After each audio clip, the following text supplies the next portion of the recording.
Армысыздар, құрметті тыңдармандар, YouTube арнамызға қош келдіңіздер. Подписация батырмасын басып, видеоның соңына дейін қалуларыңызды сұраймын.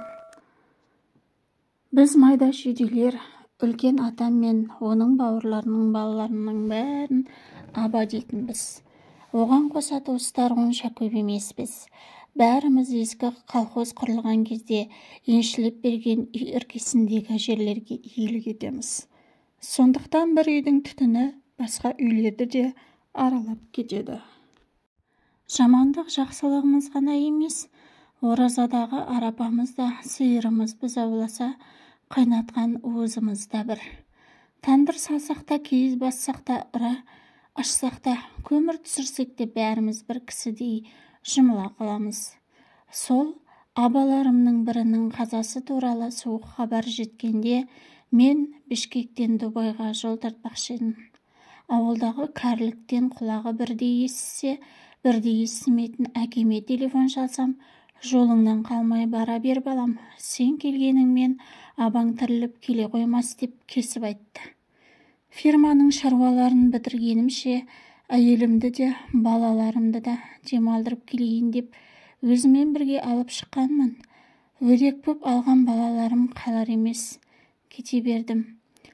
12 күн жүріп Бішкекке келген едік. Фирманың иесі шеф ұшаққа билет алып қойған екен. Алматыға барып ол жерден Бангкокқа ұшып кеттік. Ары Пхукетке демалыс орындары мен туристерді алып баруға келісім жасап, тағы бір айдай жүріп қалдым. Сөйтіп туыс абамның 40-да өтіп кеткен соң, уақыт тауып ертемен ұшаққа билет алдым да, сол күні намазшамда қайтатын болып, ауылға қарай жол тарттым.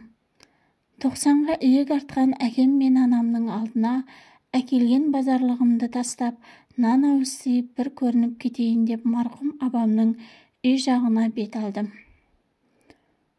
Жеңгем жалғыз өзі қораның төбесіне қара қағаз жайып жатқан екен. Мені көзі шалғаннан ақ сатының 2 баспалдағын бірден аттап желдей ұшып түсті де, лай-лай болған көйлегі және қолдарымен жүгірген бойда үйіне сүңгіп кетті. Мына жеңгеме не көрінген? Маған көңіл айтуға кеш келді деп ренжіп, есігін тарс жауып алмасын деген ой сап етті. Бекер обалы не, мен бұл үйге қанша рет келсем де, сонша рет 2 бетімнен сүйіп, айналып толғанып, садаған болып тосып алушы еді. Бұл жолы сол арада үй ішінен жеңгемнің маған етене таныс, бек таныс даусы естілді. Мамықтай болған қар бетіне қып-қызыл болып айқан жатады. Қияға жетпей құлаған қайраным-ай көрде жай жатады. Мен сонда ғана жеңгем менен бұрын кіріп Құран оқытуға келгендерді сыртқа шықпай үйдің ішінде жоқтауын зарлатып, қарсы алатын байырғы салтты сақтап отырғанын түсіндім. Қара орамал көк көйлек киген жеңгемнің бұл кейпі маған өте оғаш көрінді. Басқадан күтсем де осы жеңгемнің күйеуінің қазасына оншақты күйініп осындай зарлы жоқтау айтады екен деп күтпегенім рас. Аузым ашылып қалды. Ақырын басып жеңгеме жақын таянып, жоқтауын тоқтатса, Құран бағыштайын деп тұрып қалдым. Жеңгем жоқтауын тоқтатар емес. Қайта одан әрі үдетіп мұңды даусымен мені одан сайын таңғалдыра жоқтауын аңырата берді. Ақша бір қардың бетінде алшадай болып ой қан жатады. Асуға жетпей адасқан асылым көрдей жай жатады. Жеңгемнен мұндай жоқтау күткен емеспін дегенімнің себебі бар. Ол кезде жеңгем Фрунзеде Женпетте музыкалық факультетте оқыған екен. Әбден жақсы оқыпты. Кейін альбомынан көптеген суреттерді көрсеткен курстарының ішінен танымал әншілер, тіпті халық артистері, еңбек сіңірген қайраткерлер шығыпты. Солардың суреттерін альбомнан ашып көрсетіп, жатып, үнемі ауыр күрсініп қоятын. Суреттердің арасында әскери киім киген бір жігіттің де суреті болатын. Оған ерекше бір сүйіспеншілікпен қарайтын еді. Кейін әлгі альбом абамның қолына түсті де, абам оны тандырда лаулап жанып жатқан темекі паясының арасына паршалап тастап жіберген. Сол кезде мен қарап тұрған едім, үйленгенімен әлі балалы бола қойған жоқ еді. Абам десе әдеттегідей, апам айтпақшы атауын ішіп келіп тандырға от жағып күйбеңдеп жатқан жеңгемнің қолынан көсеуін жұлып алып, әй-шәй жоқ арқасынан қойып қалды. Байғұс келіншек қорыққанынан үрейі ұшып қалшиып тұрып қалған еді. Лай жағылған шәпкісін басынан жұлып алып, таластығыңды сағындың ба? Деп келеге ете бастады. Мен қаршадай боламын, нан илеп жатқан абамның анасына жүгіріп бардым. Келініне жаны ашыған қайын енесі қамыр қолымен атып шыққанда, баласы анасында көзге ілмей, бұл жалап таластық жігітін сағыныпты деп тағы тап бергенде анасы араша түсе қалып жеңгеме ымдағаны сол еді. Жеңгем біздің үйге қарай безе жөнелді. Сол жеңгем сол күйеуіне арнап қазір менің алдымда жоқтау айтып отыр. Жеңгемнің даусы өте жағымды екен, бірақ абам оған бір мәртеде ән айттырмады. Адамдардың айтуынша, ауылымыздың басында тұратын әкесі де, анасы да жақсы ән салады екен. Қызы да мектепте әнхор үйірмелеріне, байқау сынақтарға қатысып, ойын-сауықтан шет қалмаған. Фрунзеге дейін ән шырқап барып, теледидарға да шыққанын ауылдықтар тамсын айтып жүретін. Сол жақта даусынан бір танымал әнші ұнатып, женпетке түсуіне ұсыныс жасап, содан оқуға қабылданған көрінеді. Таластық бір әскери жігітпен танысып, хат алысып, бір-екі жолы Алатауға киноға барған. Оның бәрі ауылға басқаша жетіп, қаңқу сөзге айналып, содан 3-ші курсын бітіріп, демалысқа келгенде ата-анасы, туыстары оқуға жібермей, осы абама ықтиярсыз тұрмысқа бергенді. Бір жолы мектептен келіп, анамды іздеп, абамдардың үйіне барсам, үй ішінде жаңа түскен әлгі жеңгем жалғыз отыр екен. Жылаған сияқты, көздері қызарып кетіпті. Менің тырысымды естіп қойса керек. Орнынан атып тұрып, қолындағы альбомын жүктің арасына тыға салды. Мен болсам оны байқап қалдым да, өзімді ыңғайсыз сезініп, табалдырықтан не ішке аттай алмай, не артқа шегіне алмай, мелшиіп тұрып қалдым. Келе ғой. Атың кім? Мыйзам. Мен енді жеңгеде. Ал мен сені әлгі бала деп тергейін. Көптен бері жиналып қалған қайғысын өзінен сілкіп тастағандай, бір сәтте жадырап шыға келді.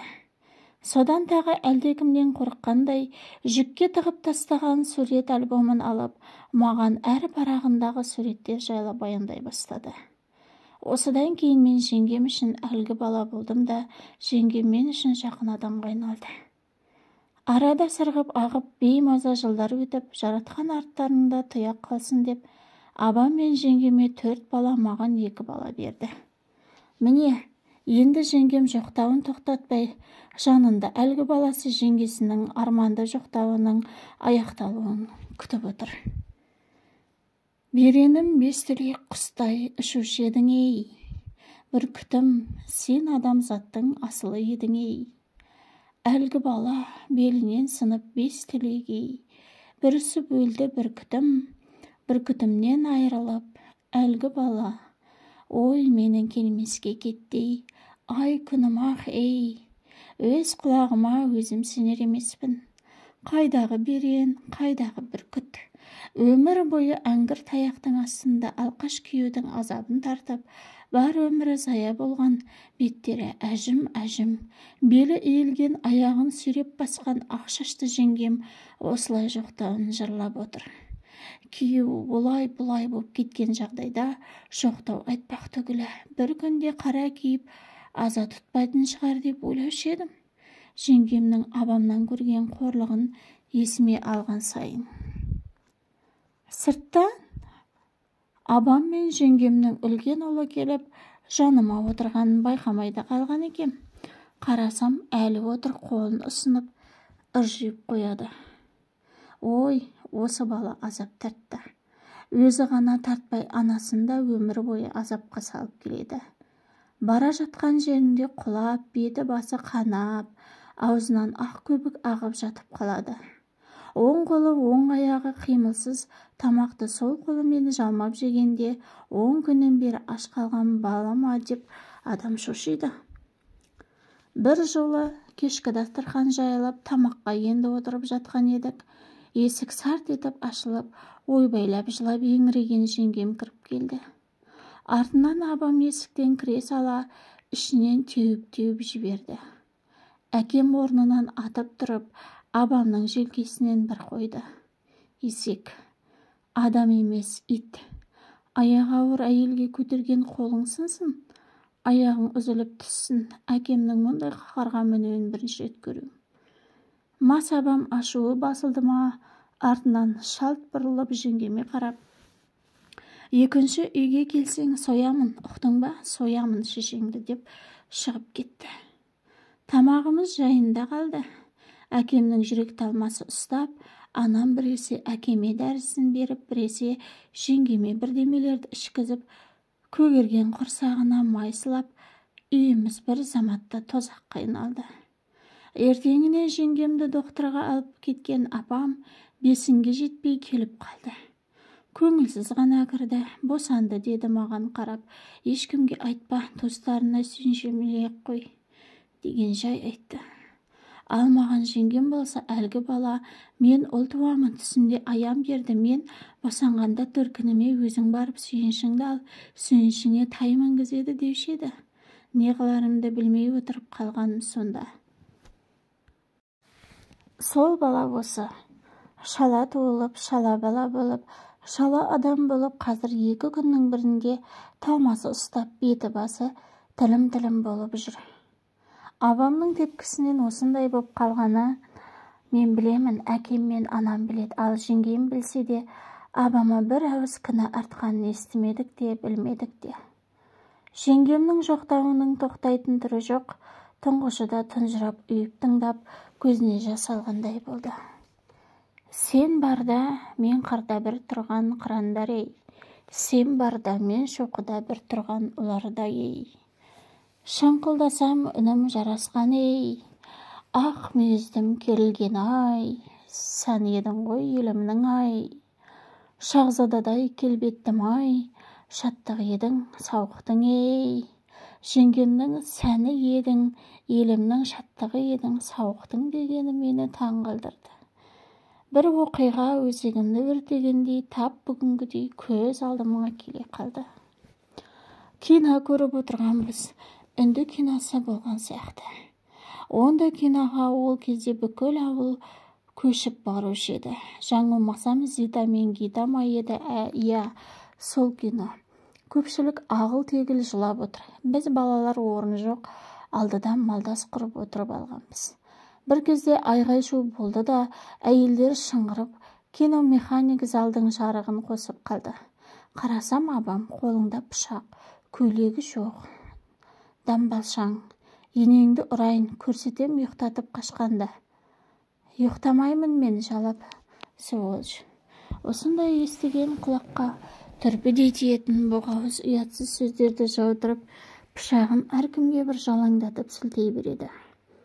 Залдағылар тым-тырақай қашып шықты. Балалар бір-біршіға тығылдық, жеңгем жада қалған еді. Күйеуі оған төніп барып тепкілеп пышақ сілтей бергенде, құлындағы дауысы құраққа шықты. Абамның әкемнен басқа ешкімге бас имейтінін білген жүздей адамнан ол түгілі ауылдың атаманымыз, жындысымыз, спортшысымыз дегендердің біреуі де оған жақындамады. Жазырақ кезінде әкем ғана оған құрық тастап өз айтқандай арқасы бар, арақ емес жын ішкен қып-қызыл жынды інісін ептеп ауыздықтап алушы еді. Біреу сол әкемді шақыруға кеткен екен, ол келгенге дейін 2 милиционер де кіріп келіп, абамды күшпен ұстап тұрды. Қамаңыздар, жындыны болды, жетті, тойдырып жіберді деді. Әкем абама қарамай теріс бұрылып шығып кетіп қалды. Жер болған жеңгемді болса әнілері қанға боялған күйінде бір көлікке көтеріп апарып отырғызды. Сол оқиғадан кейін жеңгемнің не концертке, не киноға барғанын, не ел қатарлы тойға барғанын көре алмадым. Базарға барса да керек жарағын дереу алып барған автобусымен кері кетіп қалатын. Абамдың кинодағы киносынан соң 2 күн өткенде ме, яки 3 күн өткенде ме, әкемнің анама мынандай деген құлағым шалып қалды. Анау келіннің өзін аямаған неме екен? 15 сөткеге қаматып көрейін деген едім. Арыз жазбай қойды. Пышақты ол сұққан жоқ деп өтірік айтып, милицияханада өзі барып жындыны өзі шығарып алыпты. Рас. Содан кейін абам біраз ішпей жүрді. Үйін солап бау-бақшасына қарап, анам айтқандай адам болып қалды. Адамдығы 2 айдан аспады. Ауылда бір той болып, сол жерге сығалап барып, арақ сұрап ішіп, тойдың тоз-топалаңын шығарып, отырыстағы жігіттерден тойғанынша жұдырық жеп, өлімші болып бір арыққа құлап жатқан екен. Жеңгем таң сарыдай өлген жерінен тірілтіп алып келген. Енді болса, сол жеңгемнің созылған жоқтауы ауылды аралап барады. Бозарған таудың түбінде, бозарған тамға қамалдың-ау. Қайрылмай кеткен алтыным-ай, боздамай қалай қалайын, Жеңге, қойыңыз енді, сабыр етейік. Тоқтай тұрыңызшы дедім, шыдамым таусылып, ішім сыздап. Апа, деді ұлы, әкемді қинамаңызшы, тыныш жатсын. Болды, өзіңізді ұстаңыз. Елдің бәрі орашолақ 99 жарым емес, бір шарегі кем деп кемсітіп ат қойып алған. Өзінің аты Рысбай екенін ешкімде білмеген баланың ақыл есі бар адамда есті сөз айтқанына ішім жылай түсіп, енді жеңгем жоқтауын тоқтатар деген оймен Құран оқуға ыңғайлана бастадым. Жеңгем маған бір қарап алды да, тізесін қатты құшақтаған күйде тағы соза берді. Әлгі бала, сорлаған үнім басылар-май. Әлгі бала ақ мүйізде асылдым-ей. Әлгі бала жоқтасам қайтып табармын ба? Әлгі бала абаңдай болған асылымды. Жеңгем әлі де жоқтауын жалғастырып, әлі де жүрекке езуде. Тоқтайтын түрі жоқ. Өмір бақи естен кетпестей болған күнде сол абам мен жеңгеме байланысты. Ол кезде ер жетіп қалған кезім ата-анамнан өзімше бөлініп, аулада жүзім бұталарын салбырап төгіліп тұрған тапшанның үстінде аспанға қарап, қолымды көрпенің ішіне тығып, жалғыз жатқаныма риза кезім. Балалармен әлде қайдан анам айтқандай қаңғып келіп, ұрмысықтай бұғып жатып қалғам. Қала берсе бүкіл үйдің қора-қопсының сол күнгі жалғыз иесі мен бәрі жайлауға кеткен. Кетерде анам бәленшенің баласы бойдақ болғаннан бері көшені бермей қалды деп, елдің кебін кимей, ерте келіп ерте жатып тұр. Мынау анамның жасауыма қосып берген мақпал көрпесі. Ауыр, өте жылы, таң атарда сыртта суық болады деп ешқашан ешкімге салынбаған көрпені алдыма тастады. Соны жамылдым. Аспандағы жұлдыздарға қарап, сыныптас қыздарды әлсін әлі көз алдымнан өткізіп, ұйықтай алмай дөңбекшіп жатқанмын. Бір кезде дарбаза шиқ етіп ашылғандай болды. Қорқып жастықтан бас көтерсем, жеңгем, қорықпаңыз, әлгі бала, деді де жаныма келіп тұрып қалды. Жатқан жерінен ақшыл көйлекшең күйінде қашып шыққандай, сол екен. Қас қағым сәтте абамның балағаттағаны, дарбазаның кіші есігін бар-пәрменінше тарсылдатқаны естіліп, ізінше жұлқынып кіріп келе жатқанын көрдім.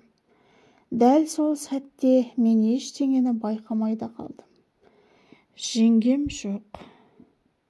Көзді ашып жұмғанша ізім қайым, Содан аяқ жағым қабарланғанда барып жеңгемнен сол жақта өрек боп демін ішіне алып, болар болмас қана дем шығарып жатқан сезін. Абам бізді көрмеді. Бөлмелерді кезек-кезек ашып, балағаттанып, есік-терезелерді ыдыс-аяқты сындырып, аласұрып жынданып жатқанын жеңгем екеуміз іштей біліп жаттық.